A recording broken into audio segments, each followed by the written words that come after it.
La première fois que j'ai entendu le nom et le prénom de Malik Oussekine, c'était, il y a plusieurs années. C'était lors de la sortie du film La Haine, où en parallèle de cette sortie, il y a eu un album de rap, heu, avec, dans cette compile, un morceau d'Assassin qui s'appelait «L'État assassine» et le refrain, c'était «L'État assassine, un exemple Malik Oussekine».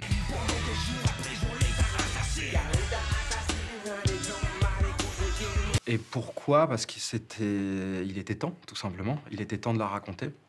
C'est, heu, c'est une page sombre, de notre histoire, contemporaine qui n'a jamais été racontée. Il était temps d'enfin, faire vivre finalement, ces personnages et ces trajectoires.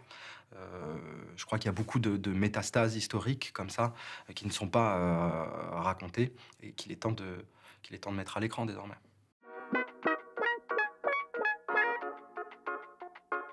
Je me suis posé la question du format. Ça a été donc dans un premier temps un film plutôt classique. Et puis ensuite, je me suis rendu compte que l'aspect sériel, 4 épisodes, nous permettait de déployer un tout petit peu plus amplement ce qui finalement nous intéressait. Et là, j'inclus évidemment tous mes collègues, c'est-à-dire raconter effectivement ce qui s'était passé dans ce hall du 20 rue Monsieur le Prince. Malik Oussekine assassiné par des policiers, mais également la trajectoire de cette famille, le combat qu'ils ont mené et la plus grande histoire qui était la trajectoire de la famille Oussekine avant la mort de Malik.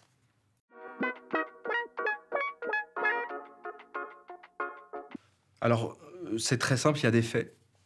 Malik est mort dans ce hall tabassé par la police. Ça a été jugé, donc on est tenu de raconter les faits, c'est-à-dire ce jugement, l'aspect judiciaire, mais également l'aspect politique, en tout cas celui qui était médiatique à l'époque. Ce qu'on s'est autorisé, c'est d'injecter la fiction par voilà, des truchements narratifs, des anecdotes que pouvaient nous donner d'un côté les membres de la famille Oussekine, les vrais Oussekine, ou les différents protagonistes autour de cette histoire.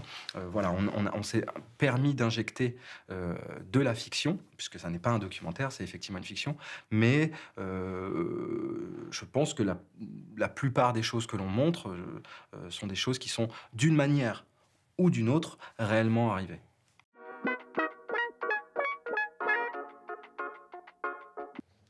C'est difficile comme question, j'arrive pas, Mhm. j'ai pas l'impression qu'on a eu des scènes plus difficiles à Difficile, écrire que ok. d'autres. Comme ça, je dirais que par exemple, on avait envie de ne pas, tout en étant d'un côté très focalisé sur l'histoire de la famille et sur cette subjectivité, de se dire que Malik Oussekine, euh, au-delà d'une figure, d'un nom comme ça, voilà, qui voyage dans l'histoire, c'était un fils, un frère, un jeune homme avec des rêves. Donc nous, on a voulu vraiment s'attacher à ce point de vue, mais aussi mettre en vis-à-vis euh, d'autres personnages, par exemple les personnages de policiers, et de ne pas les traiter de manière purement manichéenne, mais d'aller essayer de chercher un petit peu aussi, là, dans ce domaine-là, une vérité. Et ça, c'était pas évident, parce que je pense qu'on peut avoir tendance à vouloir régler un peu basiquement les comptes.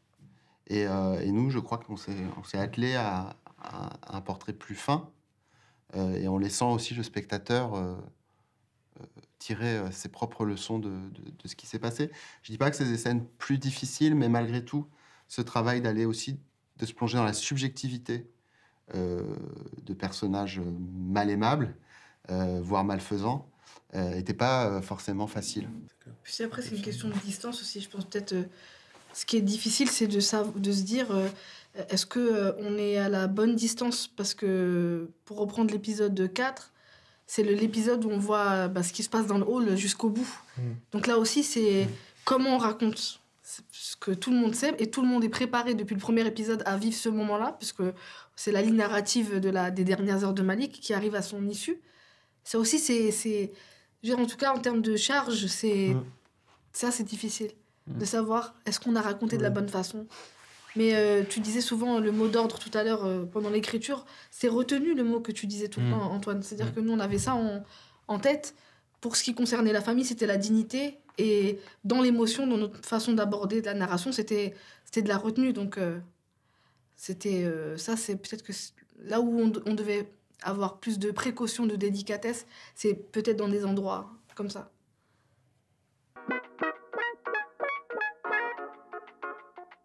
C'est-à-dire qu'il y a beaucoup de choses qui nous ont été offertes généreusement, beaucoup d'anecdotes qui nous ont été offertes généreusement par Sarah Oussekine, Benamar Oussekine et Mohamed Oussekine. Et où je pense à une scène en particulier, la scène d'épisode 4, quand Aïcha en fait va s'asseoir à côté de la tombe de son fils et lui dit cette phrase tu dois avoir froid sous cette terre, mon fils. C'est quelque chose qui nous a été raconté par Benamar. Donc c'est des scènes qui sont dures effectivement à écrire, mais à un endroit on se sent aussi autorisé de le faire parce qu'elle vient du réel. Moi, je pense à la cravate, justement, qui est dans l'épisode 3. Et justement, Antoine était un peu notre lien avec la famille et il nous rapportait voilà, toutes ces... pas mal d'anecdotes. Et celle-ci m'a particulièrement touché, mais même jusque-là, quand je la vois, ça me fait toujours quelque chose, quoi. De se dire que ça, c'est vraiment quelque chose qui s'est passé et pas forcément... nous, on se l'a approprié aussi, mais il fallait notamment avoir la bonne distance d'une certaine manière.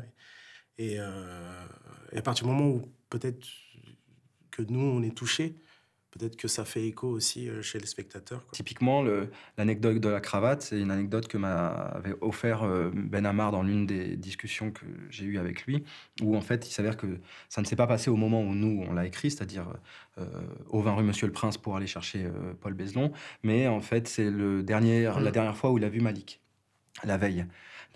Donc, enfin, le vendredi après-midi, il est passé chez Malik et puis il voulait l'emmener chez Aïcha, donc chez sa maman à Meudon, pour aller manger chez elle. Et puis Malik lui a dit non, j'ai d'autres choses à faire, je ne vais pas y aller. Et donc, il l'a un tout petit peu charrié sur sa manière de s'habiller, parce que Malik était toujours manifestement très élégant, avec une cravate et toujours bien habillé. Donc, il l'a vanné un peu sur sa cravate, quoi. Et il s'est dit peut-être qu'il l'avait un peu mal pris. En fait, ça parle de choses qui, moi, me passionnent ces derniers instants, en fait. C'est ce qu'on a également avec Aïcha dans la cuisine, avec la scène des frites, ce dernier moment où elle regarde pour la dernière fois son fils, où elle en est évidemment pas consciente. Mais tous ces moments-là, en fait, sont des choses que nous ont donné la famille, Sarah, Mohamed et Benamar, et puis que nous, on a intégré dans le récit. La cravate, on ne l'a pas mis à l'endroit où ça s'est réellement passé, mais on l'a mis à un endroit où Benamar est en quête de quelque chose et donc se retrouve face à Bézelon.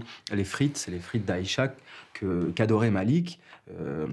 Et donc, ils nous ont répété à plusieurs reprises à quel point, en fait, Malik adorait les frites de sa maman. Et donc, on l'a mis à cet endroit-là du récit, à la fin du 4, la veille de sa mort, l'avant-veille de sa mort. Et c'est la dernière fois que sa maman voit son fils. Ouais, à chaque fois, c'est un peu l'expression du vide qu'a laissé Malik aussi par rapport à sa famille, quoi.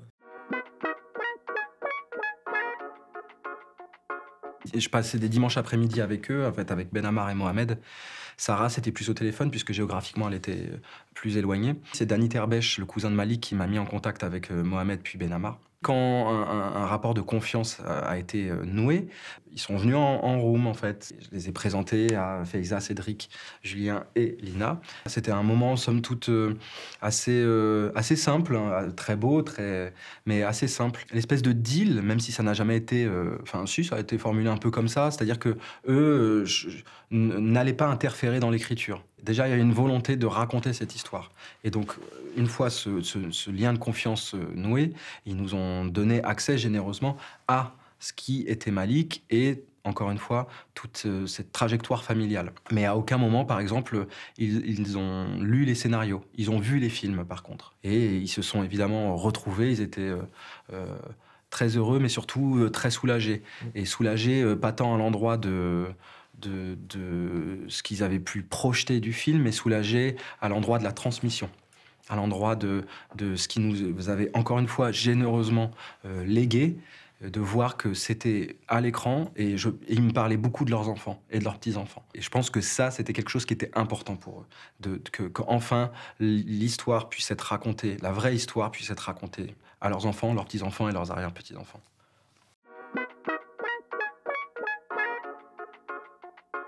Disney, en fait, s'est positionné très rapidement dans le sens où Itinéraire Production, Pierre Logier, Anthony Lancret se sont tournés vers moi pour après Baron Noir et Bureau des légendes et m'ont demandé ce que je souhaitais faire. Je leur ai dit que je voulais raconter cette histoire. Et puis, on a travaillé donc avec Cédric dans un premier temps un document de présentation.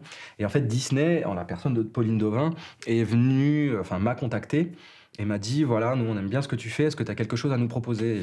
J'aurais dit, oui, j'ai l'histoire de Malik Oussekine.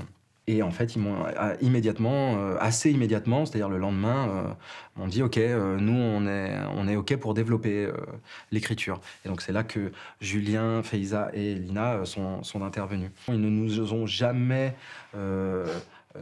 fléché l'endroit où on devait aller. Ils ne nous ont jamais empêché de raconter quoi que ce soit. Et c'était aussi une des conditions. C'est-à-dire que très rapidement, quand j'ai senti que le deal allait se faire avec Disney, la condition, c'était de ne pas nous empêcher de raconter l'histoire telle qu'on voulait la raconter. Et je crois qu'à aucun moment de l'écriture, on s'est senti empêché ou même, vous savez, une sorte de malaise. On n'a jamais senti ça. Ils nous ont toujours accompagnés avec beaucoup de bienveillance et avec, comme dit Julien, beaucoup d'exigence pour faire la meilleure série possible. Très honnêtement, ça a été extrêmement simple et ça a été surtout extrêmement bénéfique à un endroit. C'est très courageux de leur part de vouloir porter à l'écran cette histoire. Et dans leur retour d'écriture ou dans leur retour de montage ou dans tout le process de fabrication, ça n'a fait qu'élever la série à chaque fois.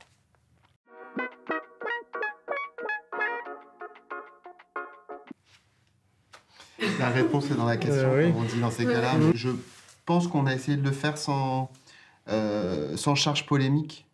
C'est pour ça que c'était très important pour nous d'être très précis sur le plan factuel, de ne pas être pris en faute dans ce domaine-là.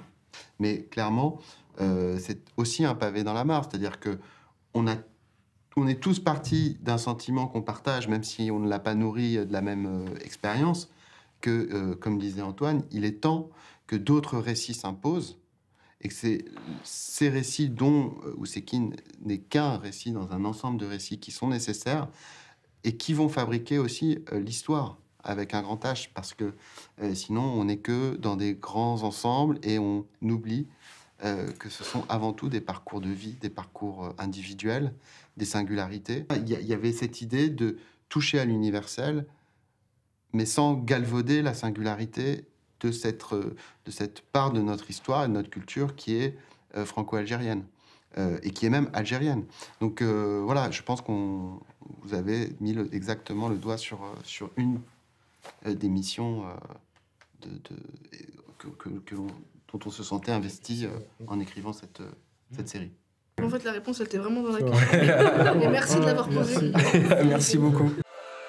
ETX Studio. ETX Studio.